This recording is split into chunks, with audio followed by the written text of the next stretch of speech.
Isa na rin ngayong certified kapuso si Ronnie matapos pumirma ng kontrata sa Sparkle Talent Management ng GMA7. Excited na raw siya sa mga bagong mangyayari sa kanyang career next year. Napanood na si Ronnie sa Kapuso hit series na Pulang Araw na pinagbibidahan ni na Alden Richard, Barbie Fortesa, David Licauco, Sanya Lopez at Dennis Trillo. I'd like to thank Sparkle and the GMA executive for their trust in me. I can't wait to try out my acting skill with them, and I'm excited to share my voice with the Kapuso audience.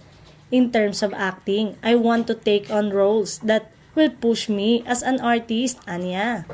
Sa tanong kung sino-sino sa mga Kapuso artist ang nais niyang makatrabaho, I've always admired Julian San Jose, Jenilyn Mercado, Dingdong Dantes, and Dennis Trillo. If given the opportunity, I would like to work with them. Julian is a powerful singer. She can sing anything. Both Dennis and Sir Dingdong are excellent actors. Magaling din na aktor si Ruru Madrid, tugon ni Ronnie.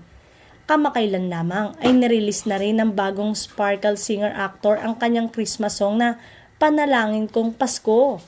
Nagsimula ang karera nito nang isa siyang finalist ng sikat na reality talent search franchise ng Pilipinas, ang Pinoy Dream Academy ng ABS-CBN.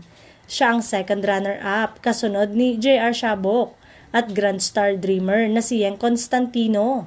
Kinanta niya ang sikat na OPM hit na Ngiti at minsang naging mainstay ng Sunday variety show ng Asap Natin To noong 2008.